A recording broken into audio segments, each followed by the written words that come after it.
Hi everyone, from me, Brent Graham of goodforthegame.co.za. Welcome to this Tour de France Stage 13 betting preview. If you're new to the channel, hit the subscribe button and hit the bell to be notified of our uploads. Right, let's talk first about Stage 12. Is this the stage where Tadej Pogačar basically put the Tour de France to bed?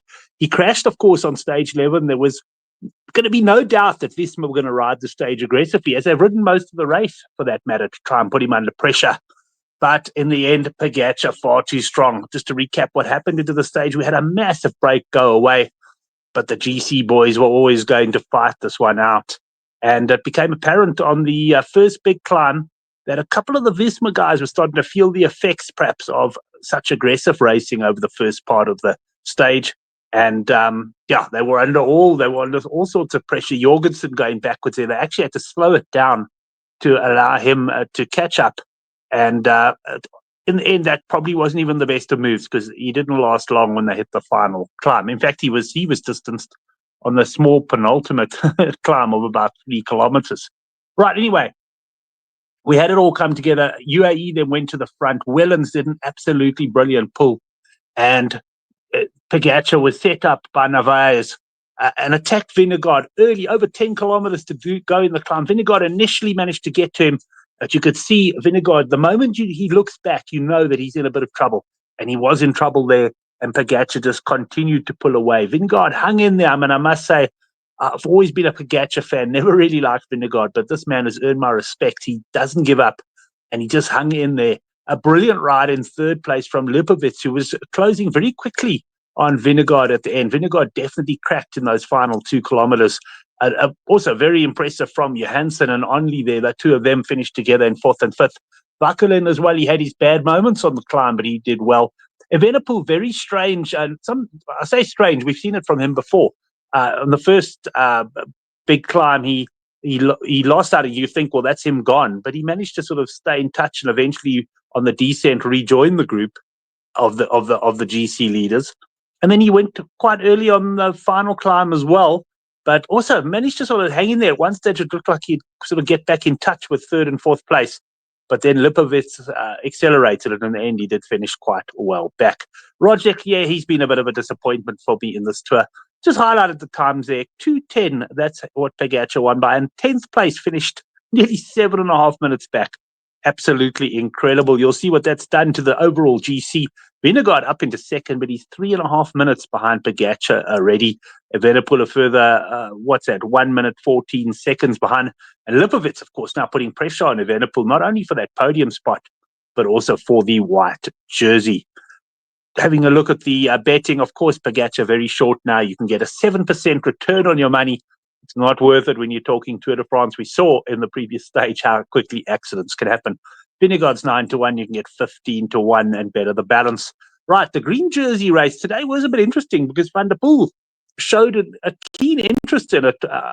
For me, for the first time, he has sprinted for one intermediate sprint before, but this is sort of, and I did look at it in yesterday's preview and said, I think he was about 9-1 for the green jersey. And, now's his time. If he is going to go for it, he has to show an interest now. And he did. Milan still well clear, though, 48 points clear of Pogačar and another, 10 points, so 58 in total ahead of Van der Poel. So the betting, what can we look at that? There we go. The bookies haven't priced this up yet, which I'm already midnight here in South Africa. I'm very surprised not to see something here. But I think they're trying to figure this out. I think this has got them a little bit confused. So I won't stay on that slide for too long. But going to be very interesting to see what betting comes out. Pogačar is definitely going to shorten off that win.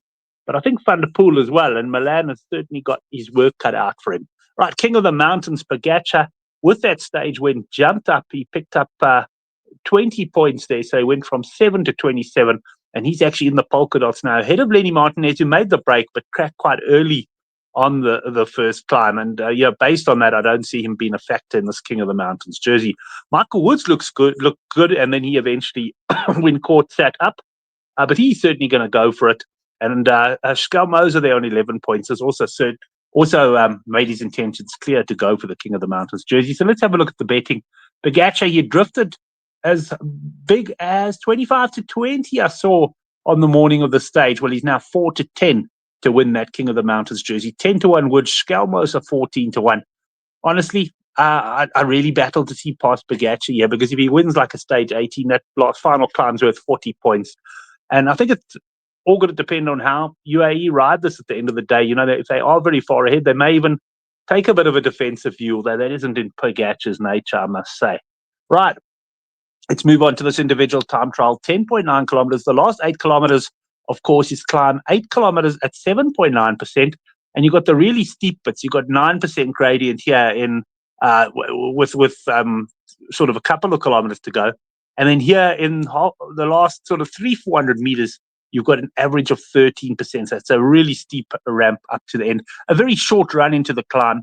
So I wouldn't expect we'd need to see any bike changes or anything like that, as we might if it was a 15 to 20K run into the climb.